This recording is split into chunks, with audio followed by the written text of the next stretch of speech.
This month marks the 51st observation of Earth Day, which, in the past decade, has become one of the largest secular observances in the world.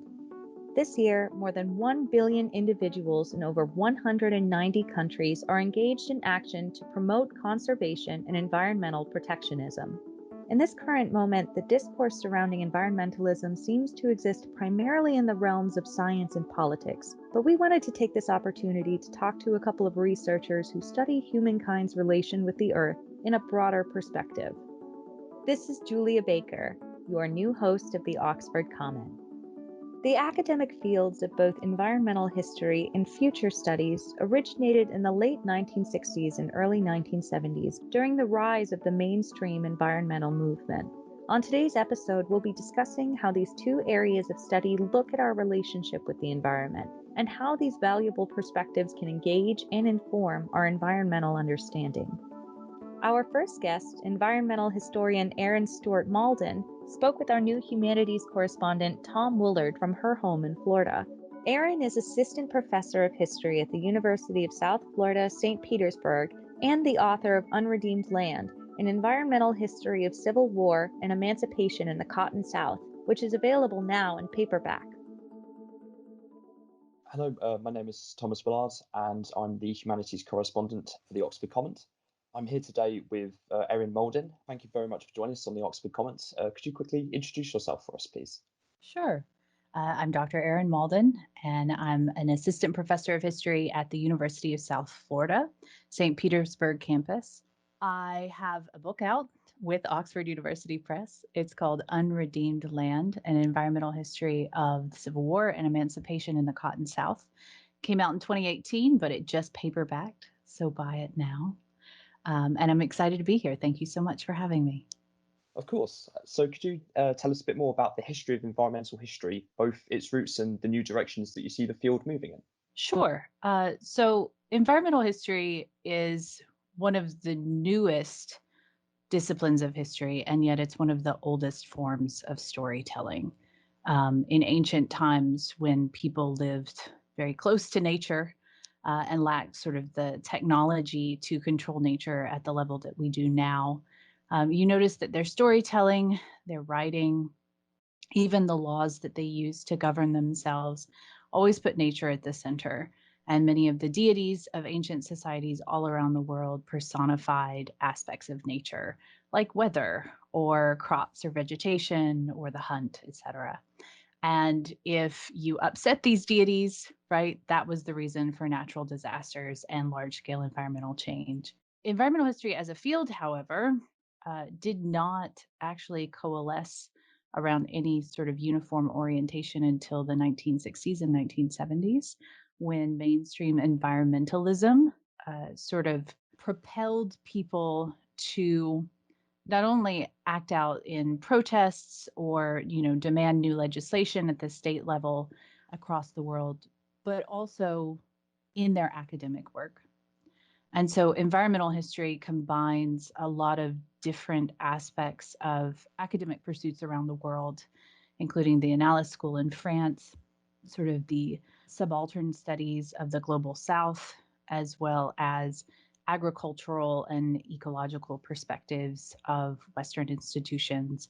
And they all sort of came together really in the 1970s. And since then, environmental history has been the fastest growing subfield of history. And we have organizations all around the world and grad programs now, specifically for environmental history. So still growing and sort of finding new ways to speak to new audiences. It's really interesting to hear about the kind of expansion of the field and how it's developing, especially with, as you mentioned, grad programs and that kind of thing. So what key moments in environmental history would you say inform our current understanding of our relationship with the Earth? So people have interacted with the environment in ways that they recognize as harmful to the environment for as long as people have existed. And you can find ways of controlling people's access to the environment and access to natural resources as far back as the ancient Greeks in, England, for instance. in the Middle Ages and medieval times and up through the Victorian era, right? Natural resources were generally legislated for kings and nobles, and poaching was a really big deal. So there are lots of examples from around the world, but I would say the big moments for paradigm shifts in the way we interact with the environment would be colonization on a large scale. First, the wave in the 15th, 16th, and 17th centuries that sent Europeans out across the world, but mostly in the Western Hemisphere, and the discovery of new societies and new species fundamentally reshaped sort of ways of knowing during the Enlightenment, because so much of the ancient texts that governed people's understanding of the world were thrown into doubt when they found new species that were not in the Bible, or new peoples that were not, mentioned by the ancient Greeks, etc. And then you have the industrial age, and we cannot understate the effects of the Industrial Revolution on the ways that people interacted with the environment, primarily because it not only gave people technology to alter their environment in new ways, but also a new worldview that altering the environment on a large scale was preferable or an improvement over what had come before. And so the erasure of indigenous peoples, the use of industrial technology to limit access of indigenous peoples to natural resources, the use of imperialism to shift the way that peoples across the world interacted with their environment. I think those two big scale processes were really the driving forces behind the ways that we interact with our environment today. And of course, that accelerated after the World Wars and in the 20th century, as during the Cold War, we added nuclear anxiety to that. So you have really big scale historical processes that change the way that people think about, access, and then interact with their environment. So, generally, what does environmental history tell us about humankind's relationship with the Earth, and how do you see those patterns in our present moment? So, the standard definition of environmental history is the study of humankind's interaction with nature in the past and how nature affected human affairs. So, there's two sides to that coin, and there are different ways that environmental historians try to study those interactions and relationships between nature and culture. The first way is what we call material environmental change. So that's what I do, right? The study of soils and animals and sort of material environmental change. In the past, this is focused mostly on notions of destruction, right? There's nature, and then humans come in and mess it up, right? And that was the typical timeline of the older literature. But now we're less focused on the nature culture dichotomy, and environmental historians are better understanding and writing about the ways that environmental change is often culturally or socially constructed. And what looks like an improvement to one person may look like destruction to another. Then there's cultural and intellectual history, and environmental historians try to get at sort of the cultural artifacts created by interaction with nature, landscape paintings, poetry, things like that. And then intellectual history, so the way that various figures have thought about and helped other people think about the environment. And this includes the study of religion, because religions across the world sort of have helped dictate humans' interaction with nature. And the final piece of environmental history is trying to help people understand how humans have legislated their interactions with the environment over time. And this is obviously the one that people think about when you say environmental history.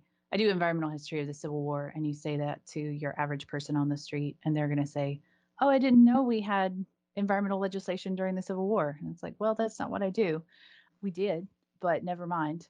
Or I didn't know the environmental movement existed back that far, right? So there are lots of people who study ancient, early modern, and then, of course, mostly after 1880, society's ways of creating legislation that dictates either the protection of the environment, the conservation of various natural resources, or simply people's access to various places around the world. So those are sort of the types of ways that environmental historians try to get at understanding that interaction of people and environment. So before your work, little attention has been paid to the environment as potentially the key player in influencing the Civil War and its aftermath. So thinking about your work in Unredeemed Land, how did the research introduce a new perspective on how we understand the Civil War and slavery? I was lucky enough to be writing this book during a exponential rise in interest in the interaction between military, society, and environment. And that interest among historians of all stripes affected the study of the Civil War. And before I published my books, there were a few others that began to think about the environmental history of the American Civil War and explicitly how various campaigns on the Union or Confederate side affected the environment, or on the other hand, used ideas about the environment as a weapon of war or an object of war.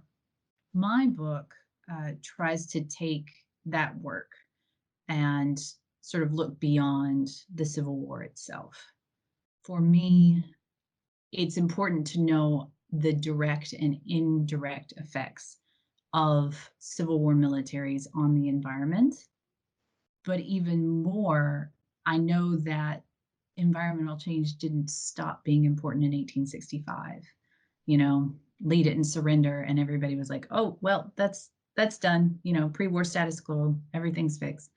And so especially for farmers and individuals, the fighting of a 4-year war on their land was naturally important for a long time after the Civil War. And so what I try to do in this book is use the insights of the natural sciences, which is something common to material environmental history. So I look at soil science and dendrochronology and hydrology and my understanding of sort of forest succession and other aspects of ecology to reread historical sources that we've been looking at for a long time, like Civil War soldiers' letters or farmers' journals or agricultural publications, and think, okay, what kind of environmental change is prompting these thoughts or these ideas? What's going on in the background, and how does thinking about the environmental changes of the Civil War era, the ecological legacies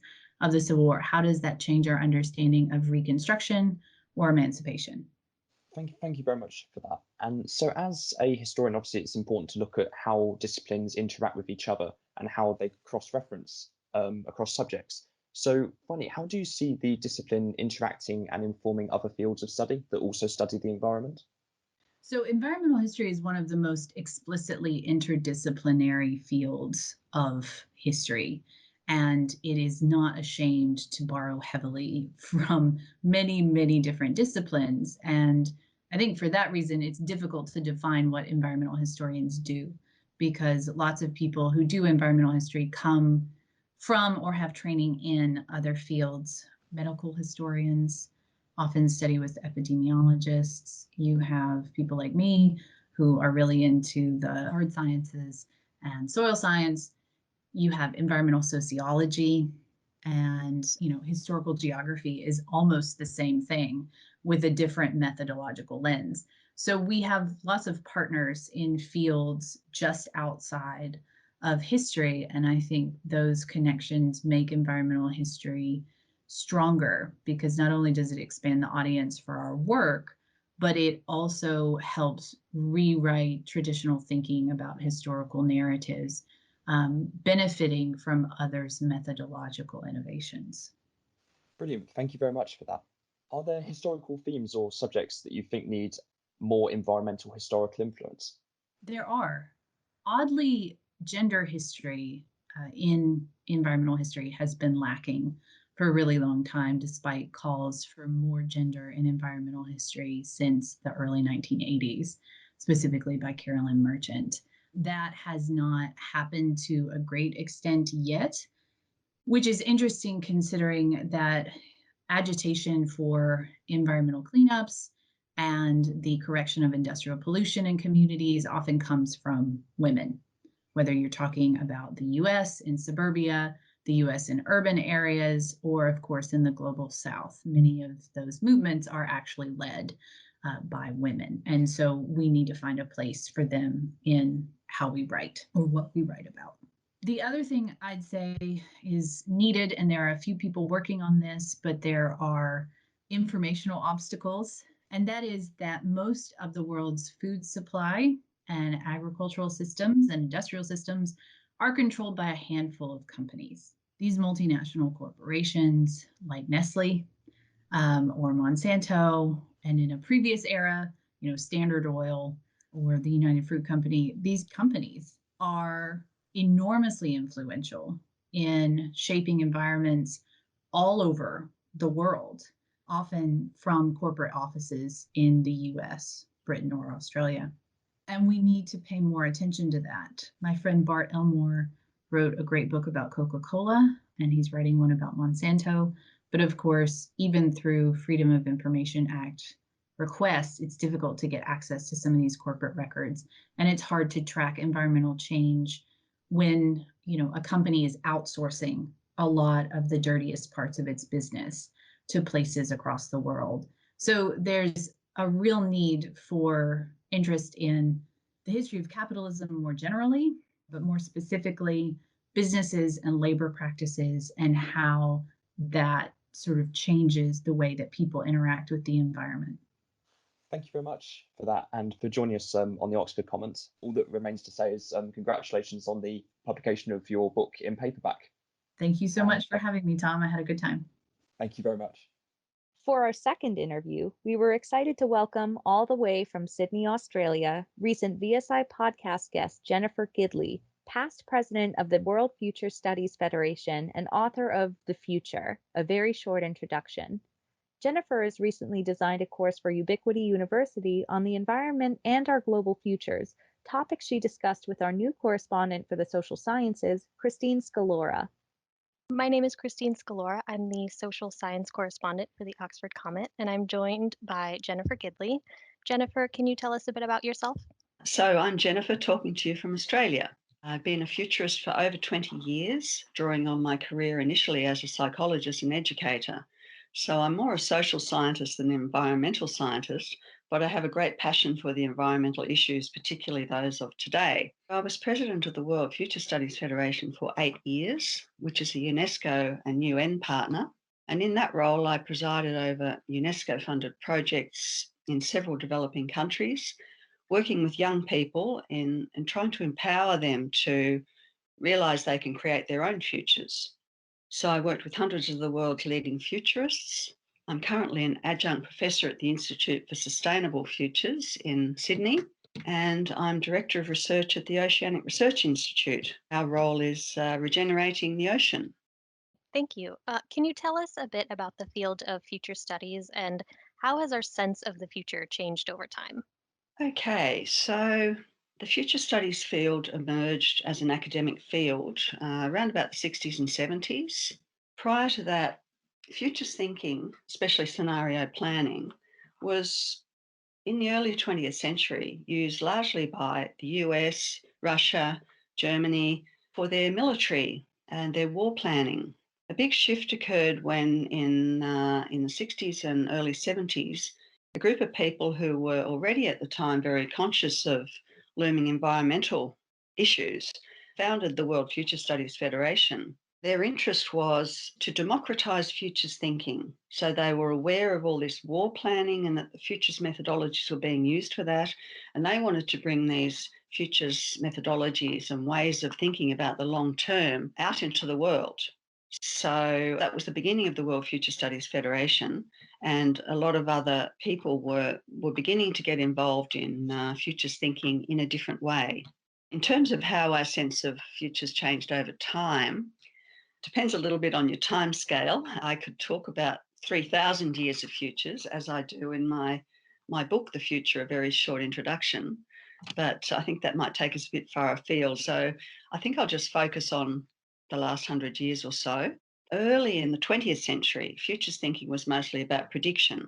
So if you think about the early 20th century, science was dominated by Newtonian physics and its mechanical universe, and people were very focused on finding better and better ways to predict the future or to predict anything in modern science. Then we had quantum physics and Einstein's relativity, and these actually turned the concept of time on its head. All of a sudden, linear time, the idea that there was a past, present, and future, became unraveled by the notion of Einstein's relativity. And the idea that there was one future was really thrown out by quantum physics. So it took until the early 60s for futurists to realize that there's no one future. The people working in futures at that time in the 60s and 70s suddenly realized that there was multiple futures, that there are many futures as there are people. So I also talk more about this in my chapter, The Future Multiplied, chapter 2 of my book, The Future. So the consequence of this change in thinking to shift from one future to multiple futures is that if there's no one future, then it really cannot be predicted. So there was a sort of parallel realization that prediction, which is one of the approaches to future studies, was really just one approach. And there are several other approaches to creating the future. I talk about in my work 5 main approaches: predictive, critical futures, which really draws on critical theory and looks at things like whose future are we talking about and where does the power lie. The third one is cultural futures, which is really a kind of multicultural perspective. So there is the mainstream approach to futures, and then there is what do other cultures think? What do women think? What do youth think? What do elders think about the future? The fourth approach is, I call it participatory futures, and that's all about how do we empower people to take back their agency and to realize that they have actual power in creating their own futures.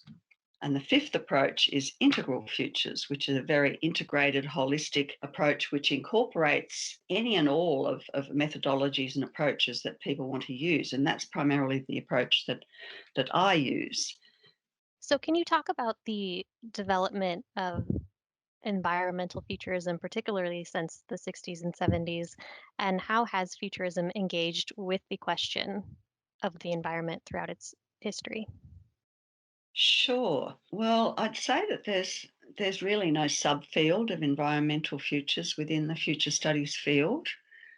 We also tend to avoid the term futurism in the field because of its association with the far right radical art movement in Italy in the early 20th century. So that's just a bit of an aside.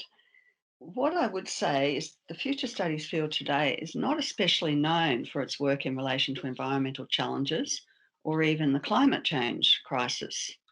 Personally, I find that a bit disappointing because while I was president of the World Future Studies Federation, I worked very hard to raise the issues about our climate crisis. I've written some articles about this issue, and I think personally this is the greatest challenge we have today. And I'd like to see more futurists working on the climate and environmental challenges.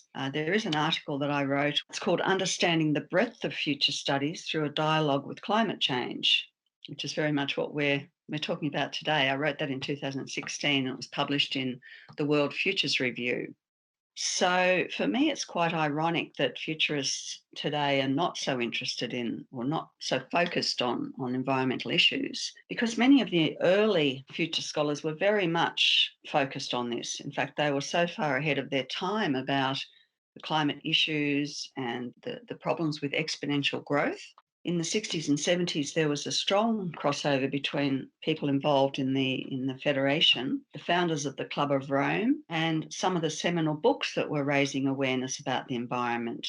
I'll just mention a few of these key books. Silent Spring was written by Rachel Carson in 1962, and really that spawned the beginnings of the environmental movement.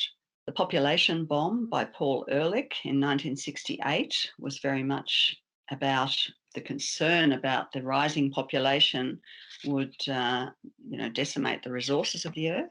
Future Shock by Alvin Toffler was in 1970. The Limits to Growth by Dennis and Donella Meadows in 72. That was actually commissioned by the Club of Rome. So these seminal books linked futures thinking or long-term thinking with the looming environmental crisis. But in a sense, what I see is as the environmental crises have worsened, there seem to be even less future scholars engaged in environmental work. There is a very important institute in Sweden, the Stockholm Environment Institute, and there are a lot of futurists working there. And of course, there are a lot of people working in environmental science who are very much working towards the future and the concerns about the future. They probably wouldn't call themselves futurists, and futurists probably wouldn't either. So I think part of the problem is the siloism in our society, where we have experts in one field not recognised by other fields or scholars in other fields. In this regard, future studies as a field is not well understood outside of the field. In some ways, it contributes to its own isolation by having its own separate journals and conferences. But then that's what all disciplines do. So I'm very much an advocate of transdisciplinarity as we go forward. I think that we really very much need to, all of us, move out of our disciplines and our fields and begin the conversations with other fields and other disciplines, because the whole system of the earth and the ecosystem, really, the different parts of it need to be speaking to each other. What sort of interactions with other fields do you hope to see from the field? I would very much like to see future studies as a field interacting more with other fields, particularly environmental studies and climate science, and informing other fields of the issues and the methods and technologies that are available through the future studies field. Part of my own mission in writing The Future, A Very Short Introduction, was to take futures thinking and the knowledge accumulated in the field out into the wider world to reach a wider audience, because I was very much aware that this wasn't really happening. And people in the future studies field kind of complain about the fact that, nobody's listening to them, and nobody's, people are sort of coming into talking about the future without realizing that there is a field that's been going on for 50 or 60 years. So as I said, this is very much my mission in the book, The Future. And I'm delighted to say that now that my book is available not only in futures courses around the world, but also, many other courses are taking up this book to find access to the futures research and understandings. So also through my Integral Global Futures courses with Ubiquity University, I hope to reach a wider audience. So I've got courses on the environment, sociocultural issues and geopolitical systems, which are all, in my view, very much interacting with each other. So the thing is, to me, we can't just keep things in isolation anymore. We need to look at all the interactions between not just the disciplines and fields, but between the challenges that we face and the innovations that we face. So what I am seeing is the beginnings of the future studies field waking up to the importance of interacting with other fields. And I think we're starting to see the beginnings of a wake up to the fact that there is a future studies field and literature out there. As people in other fields begin to realise that, they will understand that there's literature on how to think about the future, why we need to think about long-term futures, how we can help people to participate in the design of their own futures, and how we can empower people to have more agency to create the future they want, including the environmental and climate future that they want. I'm wondering if can you expand on some of the methods and technologies in the field that you think are really beneficial to other areas of study? Well, yes, this is a very big area, and I go into that in quite a lot of detail in my article on understanding the breadth of future studies through a dialogue with climate change. This involves talking a little bit more about these various approaches within what I call a predictive empirical approach. This is really talking about the probable future. So it's about trend analysis, prediction and control. Methodologies used, surveys, trend scenarios, something called technology assessment. One of the issues with this approach is that the variables can't be controlled anymore. And we're kind of beginning to realise that trend isn't destiny. that in spite of the best trend prediction and the predictive scenarios and modelling, life is becoming very much more chaotic, particularly in the area of climate research. So what a lot of us in the field are encouraging people to do is not just think about the probable future, but think about a range of possible futures, a range of alternative futures. And that's what I do in my course on integral global futures, where I look at what the challenges are and then what are the alternatives and opportunities that other people are working with. And that comes under what I call cultural or interpretive futures, where we recognise that we can learn, for instance, from Indigenous cultures about ways to deal with the climate and the environment that Western, so-called Western culture hasn't really been working with. And then once we consider all these possible alternative futures, people can start to think about what are their preferred futures. And this is a normative approach. So this is what I call the critical or postmodern approach. It's a normative approach, and it looks at what people would prefer, what they would desire, and it helps people to work towards those desired futures. And this is where scenario development is an important methodology.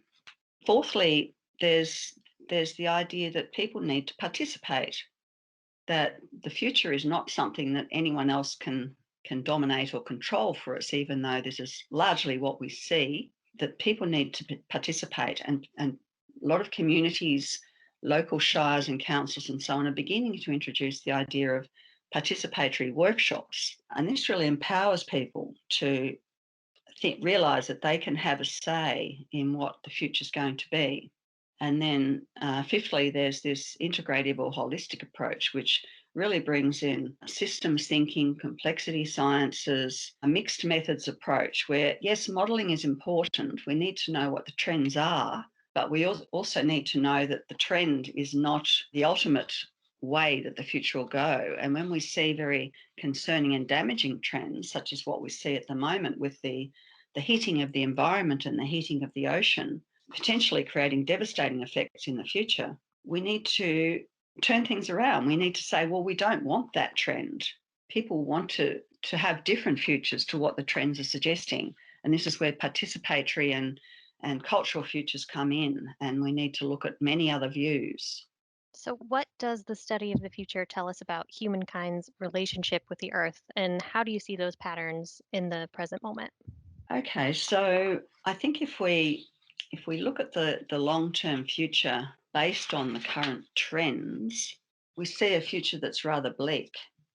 And I think we see a dominant global mindset or worldview that doesn't really care about the Earth, that doesn't really care about the ocean, and doesn't really care about the environment and the species that are potentially going extinct. Because the trajectory we see is, unless we start to turn things around, the Paris Agreement, for instance, tells us that we need to get global warming down below 2 degrees Celsius above pre-industrial levels. Well, in many parts of the world already, including many parts of the US, the average temperatures are already 2 degrees Celsius above pre-industrial levels. And this is very disturbing. And this is why we're seeing increasingly extreme floods and wildfires, the death and bleaching of coral reefs. We're seeing floods already before significant sea level rise. We're already seeing floods that are getting people are having to move from their houses in the east coast of the US. And we can potentially see mass migration on a scale not seen for 10,000 years. And yet we are not seeing sufficient reduction in carbon emissions. We're seeing that the coal and the oil companies that control all of this still having a very strong influence on politics.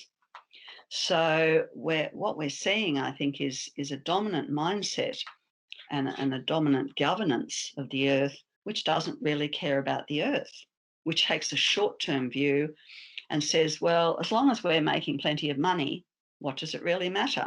There are two futurist perspectives that I'll introduce here. One is called Malthusian, and this is very much a doomsday future. So this has come from couple of hundred years ago when Malthus wrote a book about the population explosion that he predicted. This is where people like Paul Ehrlich have come from, talking about the population bomb. So that idea is that we're really going to have a doomsday future, and there's not much we can do about it, so just get used to it. The other contrasting view is from the cornucopians, who are the cornucopia is the horn of plenty. And the cornucopians are really, I would call them techno-utopians. They think that technology can fix everything. So let's not worry about the earth. Let's not worry about what's happening. Let's not reduce emissions or be concerned about the damage that we're doing to the earth, because technology can just fix it. We can geoengineer anything. And Silicon Valley is kind of a hub of what I call technotopians. The Singularity University, for instance, is focused on technology fixes for the world's problems. But they see the future as living in satellite cities or moving to Mars, rather than focusing on what we can do about Earth. In my view, this is pure science fiction. If we can't fix the Earth, how are we going to focus on a living civilization on Mars? So I take a middle view. I'm not a doomsdayer, but I don't think technology can fix everything. I think we have very serious problems with the climate issues, but I believe there's plenty we can do about it here on Earth, and we need to start moving in this direction very, very urgently. You've talked about how scholars and researchers can really benefit from futures thinking and future studies. How does that apply to the rest of us, the non-scholars out there? Well, look, I'll just mention that although I said that I think the climate crisis is definitely the biggest crisis that we have to face in the future, in my book, The Future VSI, I mention three grand global challenges, and climate crisis is one of them. And I'll just mention the other two because they're very interwoven as far as I am concerned. The first one is rapid urbanization. We now have more than 50% of the world's population living in cities, and that's really grown quite exponentially in the 20th century and continuing to do so, where the so-called developing nations that were not industrialized 50 years ago are in a great rush to become industrialized. And, within another 20 years, we're probably going to have about 65% of the population urbanized. And this causes loss of agricultural land and food shortages. However, this can all be turned around by creating ecological cities, creative, smart, and networked cities.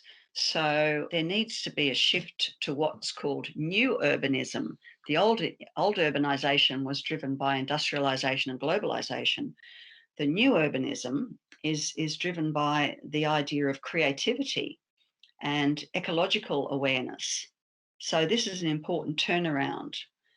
The second grand global challenge is education, because at present education is still dominated by the factory model or the industrial era model, which trains children for jobs that won't exist in the future. New kind of education, an evolutionary or post-industrial futures of education, would include broad literacies such as climate literacy, ocean literacy, ecological sensibility, and futures thinking. So really, to put it simply, unless we're educating children to understand the issues that we have and to be literate about these problems and to have an ecological sensibility, the next generation will not be able to help, any more than the current generation. So the climate crisis is really very much interwoven with these issues of urbanization and education. And essentially, I would say that in the 21st century, with the challenges we face, we need a complete overhaul of all our operating systems, our thinking, our education, the way we're urbanizing, the way we do economics. I suppose in summary, we must redesign all our operating systems to completely overhaul everything in order to meet the crises that we face. So it sounds like we could all kind of benefit from learning how to do some futures thinking and future studies. I think definitely everybody could benefit from taking a long-term view and applying this long-term thinking and some of the methodologies to all of the crises that we're facing, particularly the climate crisis. Thank you so much for your time and sharing all this really interesting information with us. Well, thank you. I've very much enjoyed the conversation, and thank you for listening. We want to thank our guests, Erin Stewart Mauldin, author of Unredeemed Land, and Jennifer Gidley, author of The Future, A Very Short Introduction. Please check out our show notes on the OUP blog for an excerpt from each of their books, along with a suggested reading list that provides even more context for understanding both the history and the future of the environment. New episodes of the Oxford Comment will premiere on the last Tuesday of each month. Be sure to follow OUP Academic on Facebook, Twitter, SoundCloud, and YouTube to stay up to date on upcoming podcast episodes. While you're at it, please do subscribe to the Oxford Comment wherever you regularly listen to podcasts, including Apple Podcasts, Google Podcasts, Spotify, and Stitcher. Lastly, we want to thank the crew of the Oxford Comment for their assistance on today's episode. Episode 60 was produced by Stephen Filippi and Sarah Butcher. This is Julia Baker. Thank you for listening.